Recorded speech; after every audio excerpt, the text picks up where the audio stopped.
하나시스템 2021년 경영실적을 스루풋 회계 분석과 함께 판매 가격에 대해서까지 논의를 좀 해볼 생각입니다.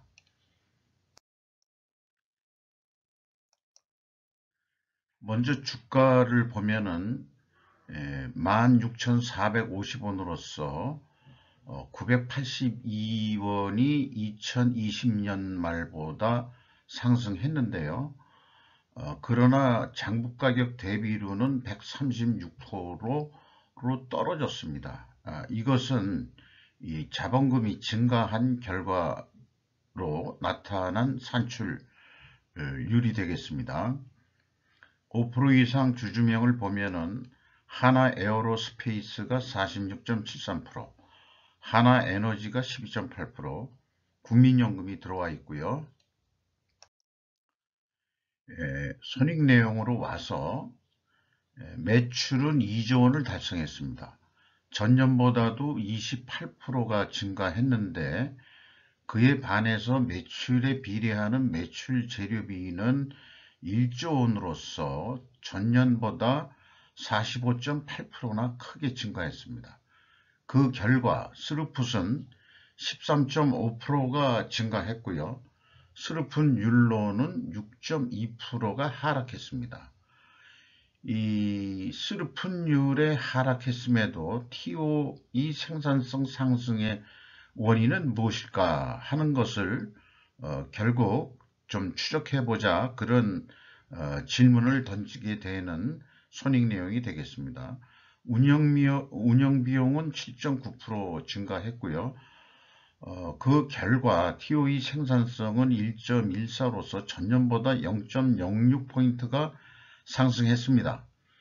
스루풋 영업이익은 1283억 원으로서 원가회계 영업이익보다는 75억 원이 적은 수치입니다. 이것은 가공비 배부 재고 자산이 증가했기 때문입니다. 그래서 그 단적으로 압축해서 표현하면은 매출액이 증가해도 스루풋율 하락은 적신호로 감지해야 된다는 의견을 말씀드리고 싶습니다. 재고자산 내역을 보면은 제품이 거의 없는데요. 이것을 보면은 한화 시스템은 물건을 만드는 완성 즉시 인도 조건으로 사업을 하고 있다. 이렇게 볼 수 있겠습니다. 대신 제공품은 쭉 가져가고 있는데 2021년도는 299억 원이 증가했습니다. 전체적으로 WCA 전체적으로는 183억 원이 증가했습니다. 상품이 또 감소한 결과죠. 그리고 전체 재고 자산은 원재료의 확보로 인해 가지고 422억 원이 증가를 했습니다. 비용의 성격적 분류에서 회사가 표시한 방법은 표준 방식이긴 합니다만은 원재료의 매입액이라고 표현되어 있으면 재고자산의 변동 범위 기준이 한화 시스템은 전체 재고자산을 기준으로 하고 있다. 그런 얘기인데요. 이것은 바람직하지 않은 그 기준이라고 저는 계속 주장하는 바입니다. 가공비만 배부되는 재고자산만 재고자산의 변동 범위로 넣어야 된다는 것이 저의 강력한 입장이라고 할 수 있겠습니다. 상품의 매입은 정상적이 되겠습니다.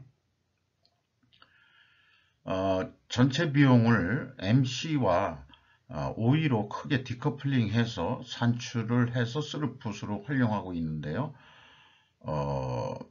매출원가 재료비율이 50.3%나 크게 증가했습니다. 상대적으로 운영비용은 7.9% 상승인데요. 연간 인플레이율 정도로 상승한 거로 보입니다. 가공 비율이 3년 연속 떨어지고 있는데 이것은 상대적으로 재료비 원가가 크게 계속해서 상승하고 있다. 이런 의미가 될 것 같습니다. 그리고 PQ 총 제조 비용의 그 차이가 있는데, 이것이 그 재고 자산의 변동 범위의 그 차이일 것입니다. 다음 장에 수치로서 보여드리도록 하겠습니다. 보여드리기 전에 주요 비용을, 운영 비용 중에서 주요 비용을 먼저 말씀드리면은, 인건비가 3,394억 원이 집행이 돼서 전년보다 9.2%가 증가했습니다. 비율로는 0.5% 상승입니다. 직원 수가 237명을 증가시켰습니다. 이 증가라는 것은 뭐 저희들이 생각하기에는 뭐 한국 경제에 기여한다, 이런 큰 뜻으로도 격려를 하는 그런 입장이죠. 최근에 와서는. 그리고 연간 평균 임금이 8,620만 원으로서 큰 대기업 수준보다는 약간 1,000만 원대가 좀 부족한 그런 수준으로 되어 있습니다. 그럼에도 전년보다는 2.3% 인상률을 보이고 있습니다. 지급 수수료율이 3천억 가까이 나갔는데 전 운영비용 중에서 차지하는 비율이 33.6%로 증가했습니다. 이것을 보면은 요즘에 그 사업이란, 제조업의 사업이란 것도 이 지급 수수료 비중이 상당한 것은 이 사업 활동을 위한 서비스 공급사들이 많이 연결되어야 함을 의미한다, 이렇게 말씀드릴 수 있겠습니다. 그러니까 모든 것을 자신이 다 제조할 수가 없는 거고, 현대 사회가 될수록 여러 그 서비스 기능들이 조합이 됐을 때 생산 제품이 나오는 것이므로, 그러한 어떤 공급사설 네트워크가 연결이 돼서 사업은 돌아간다, 뭐 이렇게 인식을 할 수 있을 것 같습니다. 그리고 앞서 그 재고 총 제조 비용의 차이가 재고 자산 변동 범위라고 말씀을 드렸는데, 말씀드린 것과 같이 WCAI 가공비 배부 재고 자산의 증가액은 183억 원인데, 비성분 재고 자산의 변동 범위로 하나 시스템이 제시한 금액은 451억 원입니다. 이게 전체 재고 자산의 증가액이죠. 비성분에서는 마이너스로 표현하게 되어 있습니다. 그래서 총 제조 비용 차이는 268억 원이고, 그래서 원재료 및 저장품, 그 다음에 미착품까지 포함해서 그 증감액의 차이를 가감해 주면은 여전히 29억 6,500만 원의 차이가 있는데, 이것이 무엇인지 재고자산 명세를 통해 가지고는 합리적으로 추적할 만한 단서는 찾지 못했습니다. 일반적으로 미착품에 해당한다든지 뭐 이런 경우가 있는데, 이것은 아무리 뭐 훑어보아도 이 차이액은 찾을 수가 없었습니다. 뭔가 불명한 어떤 특별 원인이 있을 것 같은데, 그렇지만은 그 특별 원인을 밝히지 못하는 한에 있어서는 그 매출원가 산출 내역이 투명하지 못하고 조금 미흡하다. 이 2019년도 같은 경우에는 금액이 크니까 더 미흡하다, 뭐 이렇게 말씀드릴 수 있겠죠. 그래서 기업체를 분석할 때마다 제가 맨 위에 이런 그 양식을 소개하고 있는데, 이거를 그 재고자산 흐름표라고 표현하고자 합니다. 아마 기업 내부적으로 이런 표가 아마 작성되지 않을까 싶어요. 그러니까 이제 이 재고자산별로 맨 위가 이제 이 상품이나 제품이 있다면은 기초재고가 얼마인데, 입고 금액이 얼마고, 출고 금액이 얼마고, 그 다음에 재고자산 평가손실 및 폐기가 얼마다, 그리고 필요하다면 타개정 대체가 얼마다, 그래서 기말재고가 얼마 나왔다, 이런 식으로 기술을 해줘야 회사의 어떤 공시 자료의 어떤 이 공신력 내지는 신뢰도가 올라간다, 이렇게 볼 수 있을 것입니다. 재고자산 회계 투명성 3단계로서 현금 흐름표 기준으로 전체 재고자산의 증가액을 비교 검증하는 건데요. 예, 현금식으로 읽어보면은 2021년도에 현금이 417억 원 나갔습니다. 그러면 재고자산도 417원이 증가해야 되는데 더 많게 422억 원이 증가해서 5억 원이 더 재고가 더 증가했습니다. 이 증가한 것은 종전에 평가 손실로 잡았던 것을 다시 환입을 잡은 겁니다. 그러니까 종전에 그 평가 손실액이 과도하게 잡아가지고 평가 손실을 많이 잡으면은 매출원가가 늘어나서 매출이익이 좀 주는 역할을 하거든요. 이게 환입을 잡은 것은 매출이익을 좀 늘려야 될 상황이기 때문에 이렇게 했는지도 모르죠. 그래도 여전히 갭이 갭2로 남는데 그것을 조각조각 모여 있는, 흩어져 있는 것을 모아 가지고 확인한 금액이 재고자산에서 유형자산, 무형자산으로 대체된 금액이 있습니다. 이 소프트웨어 프로그램 같은 것도 그 자산으로 잡힌 게 있는 것 같아요. 무형자산으로 넘겼다고 그러는 거 보니까. 그래서 그 금액이 일치하긴 합니다. 그래서 현금 흐름표 기준으로는 일치합니다. 이 현금이라도 맞은 거에 대해서는 상당히 상대적으로 그래도 투명성이 어느 정도 유지되고 있다. 이렇게 볼 수 있겠습니다. 그리고 그 경영평가 지표로 와가지고요. 먼저 말씀드리면은 경영평가 지표상으로는 재고자산 및 매출원가 회계가 투명하다고 가정할 수 있는데 이것은 원재료 가격 하락이나 판매 가격 상승이어야 한다. 이런 이 가정, 투명 가정에 대한 추정, 입증 추론이 입증이 돼야 됩니다. 그 WCAI 그 회전율이 6.3회전으로 상승을 했습니다. 1.14회전이 상승을 한 거죠. 약 2개월에 1회전 정도 하는 수준으로 올라갔습니다. TOE 생산성은 1.14로 0.06포인트가 상승했고요. 그래서 동일 방향으로 상승했기 때문에 투명 가정을 세우는 겁니다. 그리고 그 제거 버퍼율은 회전율이 올라가면은 그 버퍼율은 내려가는 것으로 되어 있고요. 임팩트를 미래 가치라는 것으로 만들었는데 6조 4,510억 원 해가지고 전년보다 38.6%가 상승했습니다. 이것은 주가 상승 요인으로 인식됩니다. 총 자산 회전율은 매출이 증가했음에도 0.60에서 0.53인데 이것은 그 자산 증가, 투하자본 자산 증가가 있었기 때문에 그 내려간 것으로 그렇게 산출이 됩니다. 매출 채권에 대한 수금 속도가 개선이 됐고 좀 빨라졌습니다. 또 매입 채무에 대한 지급 속도도 빨라졌습니다.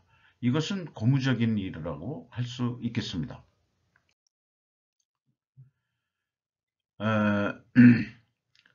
그래서 원재료 구매 단가가 내려갔을 것이다 하는 그런 말하자면은 그 추론을 했죠. 그런데 실질적으로 원재료 구매 단가 공시는 없지만 매입 실적에 대한 금액은 나와 있습니다. 이것을 원재료 가격 인상으로 간주해 볼 수 있는데 추론과는 반대죠. 결국 방산 부문 매입 실적, 다른 것은 이제 이 실적을 산출하기가 어렵다 그래서 방산 부분인데 이 방산 부분의 매출액이 한 75% 이상 되기 때문에 그 대표적인 것으로서 인상이 38% 됐다, 그렇게 간주할 수 있을 것 같습니다. 그래서 원재료 가격이 크게 상승했음에도 불구하고 WCAI 회전율 상승은 효과적인 재고 관리를 했음을 입증하는 것이다. 거꾸로. 그 다음에 판매 가격 정보 역시 공개되기는 어렵게 되어 있는 것 같습니다. 방위산업이기 때문에. 그러나 분명히 가격은 상승했을 것이다. 이렇게 추론을 하게 됩니다. TOE 생산성이 상승했기 때문입니다. 스루풋율의 하락에도 불구하고 생산성 상승 요인은 그 숨어있는 비법이 바로 WCAI 회전율을 상승시킨 결과이다, 효과이다. 이렇게 분석한 내용을 말씀드릴 수 있을 것 같습니다. 여기서 좀 더 추가적으로 좀 이제까지 분석해서 생략했던 부분을 조금 더 강조해 가지고 소개하고자 하는 내용이 있는데요. 이것은 우선 위에 거부터 좀 읽어보겠습니다. 원재료 가격 상승에 따른 가격 상승 압력을 원가 회계 제조 원가로 접근하는 방식은 매우 복잡한 길을 만들고 있다. 그래서 매우 복잡하기 때문에 기업 내에서도 소수의 전문가들이 만들어내고 있다. 그러나 수루풋율은 영업 부분이 직관으로 회계의 제조원가 담당하는 사람들이나 또는 회계에 직접 없더라도 원가 회계를 하는 그 제조원가를 산출하는 전문 집단들이 있는데, 그 집단들이 산출하기 전까지 기다릴 수가 없는 상황도 많이 있거든요. 이럴 경우에 결국 스루풋 회계는 단순성을 강조하고 의사결정을 내재된 단순성이라는 그거 하나 가지고 접근을 합니다. 그래서 스루풋율이라는 게 이제 핵심 팩터 요소가 되겠습니다. 2020년 매출 실적을 보면은 1조 6천억을 했는데, 그때 원재료비라고 표현했습니다만 요거는 이제 매출 재료비로 간주하면 되는 사항이고요. 그래서 스루풋이 8,970억 원이 나왔는데 스루풋율이 55%였습니다. 그렇다면은 스루풋율을 유지하고자 한다면 매출액은 2조 2천억이 나와야 되거든요.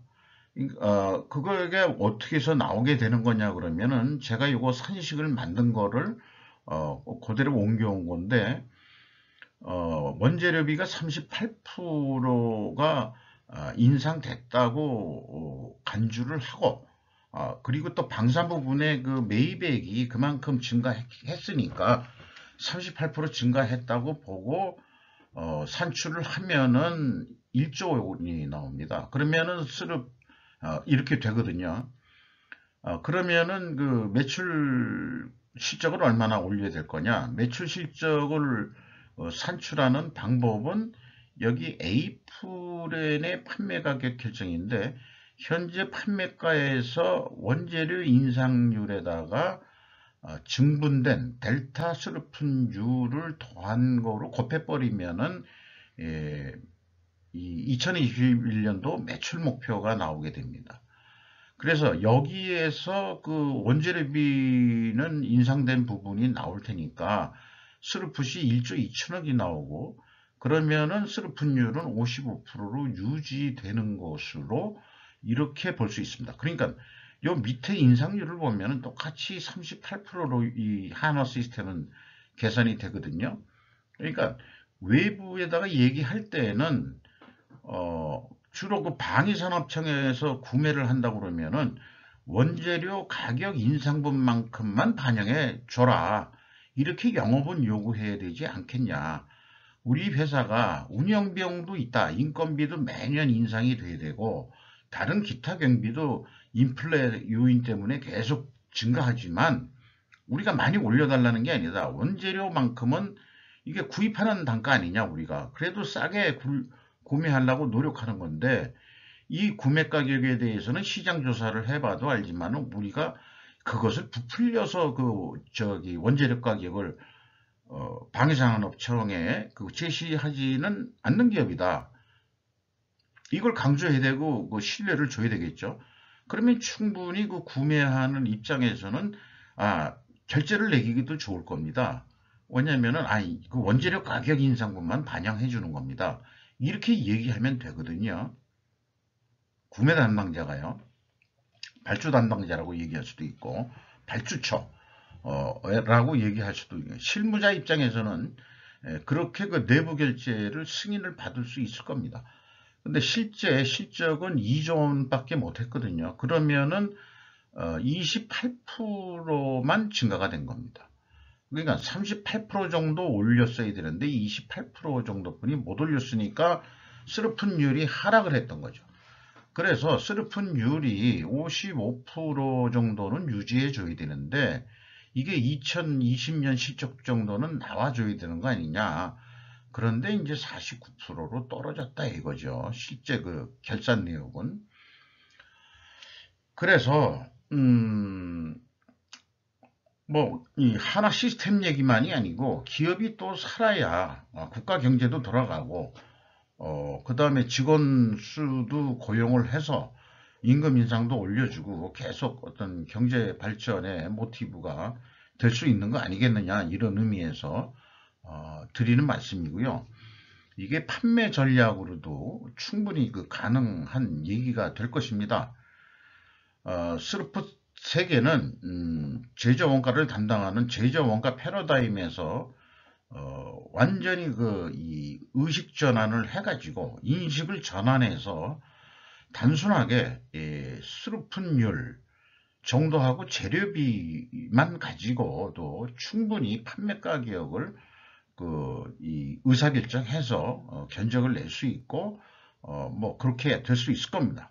그런데 이제 원가 실무 현재에서 한 100년 동안 원가 회계가 이 세계를 지배하기 때문에 구매 쪽에서는 제저원가 내놔라 이럴진 모르겠어요. 그거는 영업하는 사람들의 어떤 설득력 이런 거에 따라서 다를 겁니다.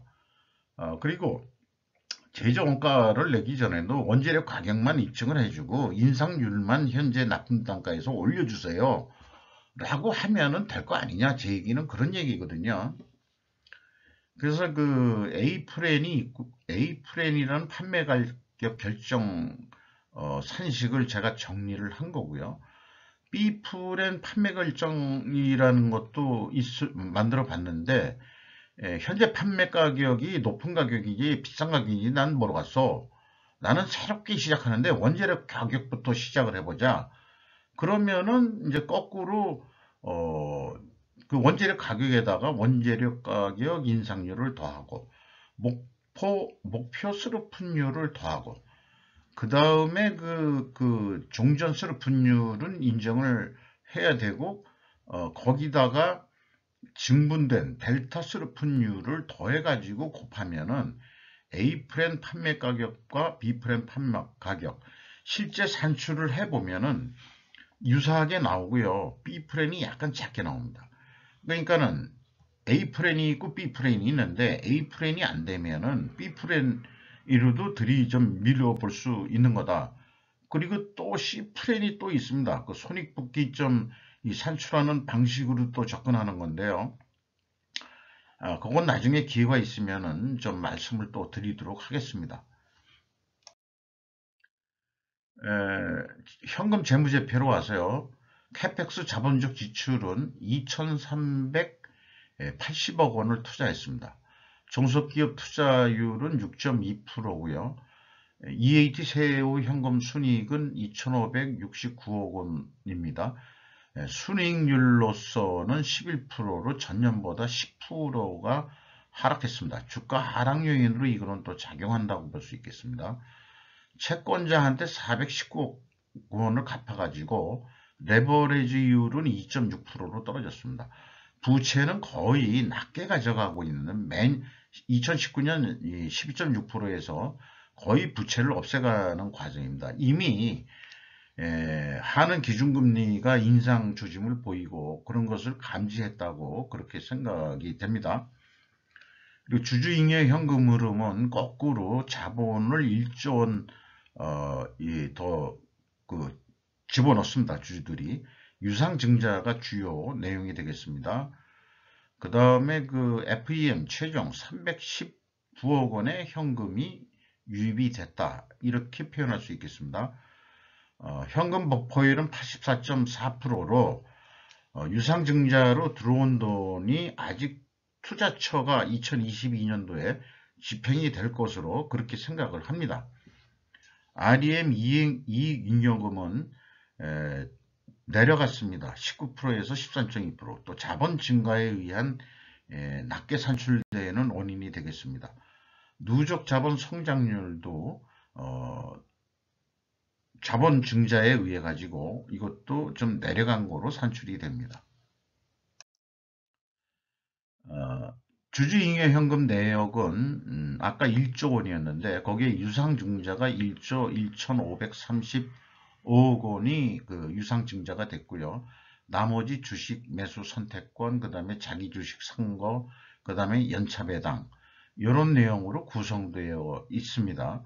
2019년도에도 유상증자가 약간 있었는데 2021년에 대대적으로 1조 원 이상으로 크게 자본을 증가시킨 것은 아마도 미래에 앞으로의 매출 수익성이 증가될 수 있을 거라는 사업 전망에 따라서 그렇게 자본을 증가시킨 거로 그렇게 생각이 듭니다. 한국 방위산업이 더 발전하길 바라면서 미리 이렇게 준비하는 한화 시스템에 대해서 개인적으로는 격려를 해드리고 싶습니다. 카펙스 자본적 지출에서 뭐가 늘어났냐 보면은 종속기업 관계기업 투자에 949억 원을 투자했고요. 유형자산에 216억 원을 투자했습니다. 무형자산은 좀 줄어들었고요. 무형자산이 꽤 높은 금액으로 가지고 있습니다.